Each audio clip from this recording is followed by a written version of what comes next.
한자 이야기, 낱말 이야기 시간입니다. 이번 시간은 맹랑하다라는 그런 말을 한번 살펴보겠습니다. 우리가 맹랑하다, 그런 얘기 가끔 하죠. 그리고 또 허무맹랑하다. 이 맹랑이라는 게 정확한 뜻이 무엇이고 유래가 어떻게 되느냐, 그런 것을 한번 살펴보겠습니다. 예, 맹랑은 만맹자의 물결랑이에요. 그러면 이것 그대로 해석을 하면 맹랑이라는 뜻이 잘 안 들어옵니다. 네. 자, 맹은 이제 맞이다. 맞이. 그렇죠? 그래서 아들자의 그런 명이다. 이 그릇이라는 것은 옛 글자를 보면 이렇게 큰 대야 같은 데다. 거기에 아이를 싣고 있는, 목욕을 시키는 모양이다. 그래서 그것을 맞이라고 한다. 글쎄요. 맞이만 목욕시키는 건 아니고 뭐 애들 때 다 목욕을 시켜주죠. 글쎄. 그렇지만은 이것이 맞이라는 뜻으로 쓰였다. 이렇게 되겠습니다. 그리고 이제 랑은 물결이다. 물결에서 삼수가 들어갔다. 그렇죠? 그리고 발음은 조을량이다. 이 조을량이라는 것은 사실은 어떤 말하자면 마대 같은 그런 그 자루 안에 곡식을 넣고 바람을 불어 넣습니다. 그래서 껍질은 날아가고 알곡 좋은 것만 이렇게 가려내는 막 그런 장치를 얘기하는데, 발음도 왔고, 자, 곡물이 든 자루에 바람을 불어 넣어서 껍질을 날려보낸다 하면 이 자루가 이렇게 일렁일렁 거리겠죠. 흔들린다. 그래서 물이 흔들리는 것이 물결랑이다. 이렇게 설명하기도 합니다. 국어사전을 보니 좀 설명이 사실은 일치되지 않는다. 조금 다른 그런 설명들도 있다. 우선에 보면 생각하던 바와 달리 허망하다. 맹랑한 일이다. 내가 이렇게 생각했는데 이것이 아니라 상당히 좀 허망한 그런 결과다. 그럴 때 맹랑하다. 그리고 또 공들인 보람도 없이 이 일이 맹랑하게 끝났다. 이 일이 내 생각대로지 않고 좀 허무하게 끝났다. 허망하게 끝났다. 그런 것을 맹랑이라 한다. 또 두 번째 설명은 우리가 자주 씁니다만, 하는 짓이 만만하게 볼 수 없을 만큼 똘똘하고 깜찍하다. 주로 어린 녀석이 아주 맹랑하거나 저놈 참 맹랑하다. 그런 얘기 하죠. 여기에서는 이제 허망하다라는 것이 있는데, 두 번째 설명에서는 똘똘하고 깜찍하다. 상당히 뜻이 한 방향이 아니다. 그렇죠? 좀 다른 설명이다.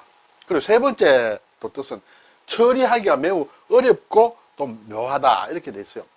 그들 사이에 벌어지고 있는 논쟁이 너무 맹랑하다. 예. 왜 어렵고 묘할까? 뭔가 허망하게 끝남으로 갈피를 못 잡는다. 뭐 그렇게 될까요? 어쨌든 이렇게 우리 사전에는 세 개로 조금 이렇게 나누어진 의미로 다양하게 쓰이고 있다. 이렇게 볼 수 있습니다. 그래서 제가 자전을 한번 찾아보았습니다. 맹과 랑. 맹은 이제 기본적으로 맞이다. 처음이다. 그리고 맹자를 가리켜서 맹이라고 한다. 이렇게 되죠. 그러면 맞이임으로 또 우두머리라는 뜻도 있고, 또 하나 보면 동이 닿지 않는 엉터리다. 동이라는 것은 이제 순 우리말로 나와 있습니다. 사진에 보면. 이 동이라는 것은 사물이 조리가 있는 것을 얘기하는데, 조리가 없는 엉터리를 맹이라고 한다. 이렇게 설명이 되어 있어요. 그리고 뭐 여러 가지 나와서 또 아래 맹랑하다. 막 이런 뜻도 있고, 또 크다. 맞이임으로 크다. 이렇게 되겠어요. 근데 앞에 설명드린 사전 이외에 또 다른 사전에 보면 맹랑의 맹은 매우라는 그런 의미로 나와 있어요. 매우. 크다와 좀 통하는 이제 그런 의미가 되겠죠. 랑은 이제 물결이다. 파도다. 그렇죠. 그리고 함부로 마구. 물결이 이렇게 친다. 함부로 칠 수 있겠죠. 그래서 이제 뭐라도 함부로 마구. 그리고 표랑하다, 유랑하다, 뜯어온다. 이런 뜻이 있죠. 그리고 방탕하다. 그런 뜻도 있고. 여기 또 터무니가 없다. 터무니없다. 그러면서 맹랑하다 뜻이 있습니다. 그러면서 이 맹랑을 달리 설명하는 사전. 맹은 크다. 맹은 매우 그렇게 설명을 하고, 랑은 함부로란 이제 그런 의미로 설명한다. 그래서 아주 함부로 하는 것이 맹랑이다. 이렇게 기본 뜻으로 설명하는 그런 사전도 있다. 이렇게 말씀드립니다.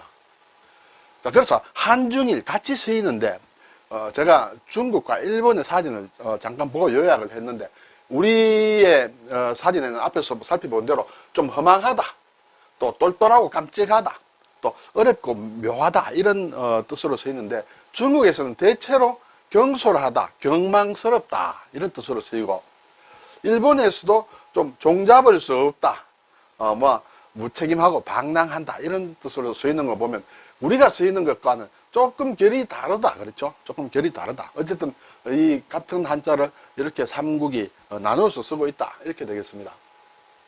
그러면 제가 이 맹랑이란 말이 어디서 나왔느냐라는 자료를 찾아보니, 장자가 쓴 장자라는 책의 제물론에 나온다. 이렇게 돼 있어요. 여기에 부자 이위 맹랑지연, 이아 이위 묘도지행. 뭐 자세하게 어떤 큰 문장 속에 있는 것이기 때문에 제가 맥락을 제대로 못 살핍니다만 설명해 놓은 분의 어떤 설명을 가져오면 그분은 부자라는 것은 이제 어떤 공자, 맹자 할 때 또 장자 할 때 조금 아주 큰 어른을 부자라고 하죠. 그래서 그분, 여기서는 아마 그분으로 해석을 해놨는데 그분은 그걸 허튼 말, 맹랑지언, 맹랑은 허튼 소리다. 그렇게 설명을 하고 있습니다. 그리고 그래서 그분은 그걸 허튼 말이라고 했지만 나는 오묘한 도의 행위로 본다 할 때 여기에 이제 맹랑이란 말이 처음 나온다. 이렇게 돼 있어요. 그래서 이것을 설명한 사람의 내용을 보면 이 맹랑이라는 것은 한마디로 얘기하면 엉터리다라는 그런 뜻이다. 엉터리. 그래서 맹이라는 것은 기본적으로 크다라는 뜻이 있지만 여기서는 엉터리라는 뜻이다. 여기에 큰개균을 쓴 사나울 맹자, 사나울 맹자는 조금 엉터리와 통한다. 이렇게 본 모양이에요. 그리고 랑이라는 것은 원래 물결을 뜻하지만 여기서는 방자하다, 함부로 물결이 제 마음대로 움직이는 것 같이 막 그렇게 해석을 해서 합쳐서 결국은 엉터리다, 함부로 하는 것이다 이렇게 돼 있죠. 그래서 막 터무니없고 가당치 않다, 종잡을 수 없다, 터무니없다, 이것이 막 기본 뜻이다. 그래서 중국이나 일본에서는 조금 이것과 말하자면 합치되는 그런 식으로 낱말을 쓰고 있는데 우리는 앞에서 본 대로 세 가지 조금 다른, 그렇죠? 막 그런 의미로 쓰이고 있다 이렇게 되겠습니다. 물론 우리가 이런 말을 할 때 이 어원이나 이걸 뭐 다 알 필요는 없습니다. 단지 바람직하기로는 맹랑이란 말이 저 중국의 아주 옛 책에 나오는 말이다. 그리고 한국과 일본, 중국은 조금 쓰임새가 조금 다르다. 막 그 정도만 뭐 기억에 남았으면 어떨까 그렇게 생각이 됩니다. 그리고 허무맹랑이란 말도 많이 하죠. 터무니없이 거짓되고 실속이 없다. 예. 허무맹랑한 계획이다. 허무맹랑하다. 허무라는 것은 물론 비어있고 무는 없다 그런 뜻이죠. 그래서 아무것도 없이 텅 비어있는 것이 허무다. 그리고 세상의 진리나 인생 따위가 공허하고 무의미하다. 그래서 허무라고 한다. 뭐 이 이외에도 또 여러 가지 뜻이 있습니다만 대체로 이래서 우리가 허무맹랑하다, 허무맹랑하다, 터무니없다, 근거가 없다. 그렇죠? 그리고 거짓되었고 또 실속도 없다 할 때 허무맹랑이라고 쓴다. 맹랑과 또 비슷하게 비슷한 말은 아닙니다만 오해할 수 있는 말이 명랑하다, 명랑. 글자는 다 다르죠, 랑자가. 반대는 물론 우울하다. 예. 명은 밝을 명이에요. 랑도 밝다는 뜻이에요. 예, 밝다. 위에 오른쪽에 이제 달월자가 들어가 있죠. 흐린 데가 없이 밝고 환한 것이 명랑하다. 명랑 사회다. 이런 얘기 가끔 합니다. 그리고 유쾌하고 활발하다. 명랑소설이다. 그렇죠? 이 명랑에 랑자가 들어가는 것이 낭낭하다, 밝고 밝다. 그렇죠? 주로 소리가 아주 낭낭한 소리를 하면 아주 밝고 맑은 소리를 얘기한다. 그렇게 글을 읽는 것이 또 낭독한다. 그렇죠? 낭독이다. 낭보, 보는 이제 알린다는 뜻이죠. 아주 밝은 소식이다. 밝은 소식. 아주 좋은 소식이다. 예. 파리올림픽에서 우리나라 선수들이 어디에서 금메달을 따서 낭보를 전해줬다. 뭐 그때 낭보다 그랬죠. 낭송한다, 낭낭하게, 송은 이제 외운다, 읽는다 그런 뜻이 되겠습니다. 자, 글자와 관련된 낱말을 좀 더 살펴볼까요? 맹은 맞이다. 대표적으로 맹자 할 때 쓴다. 그렇죠? 공맹이라면 공자와 맹자를 함께 가르친다. 그렇죠? 우리나라 유명하신 분은 이제 조선시대에 맹사성이라는 분이 아주 어진 정성이었다. 맹사성. 그때 이 맹자를 쓴다. 성시다. 맹모 삼천지교다. 그렇죠? 맹자의 어머니가 3번이나 이사를 했다고. 천은 옮긴다는 뜻이죠. 거처를 옮기면서 맹자에게 가르침을 주었다. 그런 얘기죠. 그리고 맹춘, 맹하, 맹추, 맹동, 춘하, 추동을 붙였죠. 이때는 맹이라는 것은 맞이라고 했습니다. 처음이라는 뜻이에요. 봄의 처음, 봄의 첫 달을 얘기한다. 그럼 음력으로 치면 음력 1월달이 맹춘이고, 맹하는 음력 4월달이 맹하다. 이제 여름에 들어가는 첫 달이다. 가을의 첫 달은 7월이다. 음력 7월이 맹추고, 맹동은 음력 10월이 맹동이다. 이렇게 되겠죠. 저 평안도에 가면 맹산군이라고 있습니다. 맹산군. 그렇죠? 이 맹산군에는 저쪽 이제 북쪽의 종족들하고 이제 접경이 많이 되죠. 그래서 고구려 시대에는 이 맹산 쪽에 아주 철옹성 같은 아주 그런 진지가 있었는 것입니다. 그래서 아주 나라에서 가장 어떤가는 그러한 어떤 진지다 그런 곳이라고 해서 원래 맹주라고 했다. 맹주. 그래서 그것이 나중에 맹산으로 바뀌었다. 아주 어떤 데는 방어 진지가 되는 곳이 맹산군이다. 맹종죽이라는 것도 들어보셨는지 모르겠습니다. 아주 대나무 아주 높이 자라고 굵은 그런 대나무를 맹종죽이다. 여기에서 맹종은 이제 사람 이름이에요. 삼국시대 오나라의 중국의 삼국시대 위촉오 할 때 오나라의 사람인데 이 맹종과 관련된 대나무를 가리킨다. 예. 막 죽순도 먹고 나머지 또 죽세공도 하는 그런 대나무도 중국이 원산인데 우리나라에도 많이 자라죠. 이것은 이제 맹종읍죽이다. 또 맹종설순이다. 이런 말이 있습니다. 맹종이라는 사람이 굉장히 효자였다. 그런데 노모가 이렇게 알아 누운 병상에 있을 때 내가 죽순이 먹고 싶다. 그래서 겨울에 밖에 나가보니까 죽순이 하나도 없어요. 그래서 아주 슬퍼서 눈물을 흘립니다. 눈물을 흘리니 하늘이 감동했는지 그 눈물이 흐르는 곳에 눈이 녹고 거기에서 죽순이 솟아났다. 그래서 그것을 가지고 부모를 봉양했다 할 때 그래서 맹종이 눈물을 흘리고서 난 죽이다. 그렇죠? 그래서 맹종죽과 관련된다. 또 맹종이 눈 속에서 눈물을 흘리고 그렇죠? 죽순을 따온 것이다 해서 이러한 사자성어도 있다. 는 것을 말씀드립니다.